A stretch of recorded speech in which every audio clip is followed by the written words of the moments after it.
नमस्कार. श्री स्वामी समर्थ. आपल्या सगळ्यांचे जीवनशिल्प ह्या चॅनलवर सहर्ष स्वागत आहे.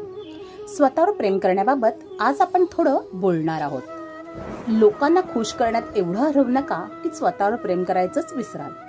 स्वतःवर प्रेम करण्यासाठी कोणत्याही वयाची मर्यादा नसते. स्वतःवर प्रेम करण्याची पहिली पायरी आहे आपण आहोत तसे स्वतःला स्वीकारणे, स्वतःच्या स्वप्नांना संधी देणे. जर आपण स्वतःवर प्रेम करत नसू तर दुसऱ्यावर कसं प्रेम करणार?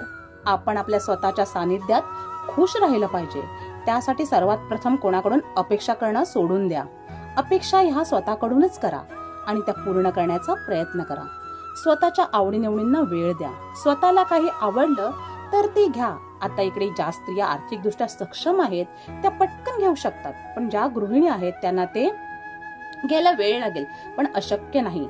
थोडे पैसे जमा करून एक दिवस त्याही ती आवडीची वस्तू घेऊ शकतात. कारण इच्छा असला की त्या पूर्ण करायला माणूस प्रयत्न करतोच आणि अशाच एक दिवस आपल्या हळूहळू सगळ्या इच्छा पूर्णही होतात आणि त्यात आनंदही मिळतो. प्रत्येकाने आपल्या दिवसातला किमान 1 ते 2 तास स्वतःसाठी काढावा. त्यामध्ये मग त्याने छोट्या छोट्या गोष्टींपासून सुरुवात करावी. उदाहरणार्थ चालायला जाणे, एखादा छंद जोपासणे, फुलझाडं लावणे, गाणी ऐकणे, पुस्तक वाचणे, योग करणे. जे आवडेल ते करा. जे स्वतःवर प्रेम करतात ना ती माणसं बघा जास्त आत्मविश्वासी असतात, आनंदी राहतात. आयुष्य छोटं आहे, त्याच्या प्रत्येक क्षणाचा आपण आनंद घेत राहायला हवा. कारण शेवटी आयुष्यभर साथ जर कुणी देणार असेल तर ती व्यक्ती तुम्ही स्वतः आहात.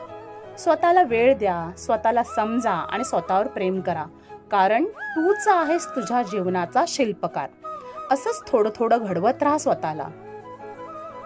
आजसाठी एवढंच. पुन्हा भेटूया एका नवीन विषयावर बोलण्यासाठी.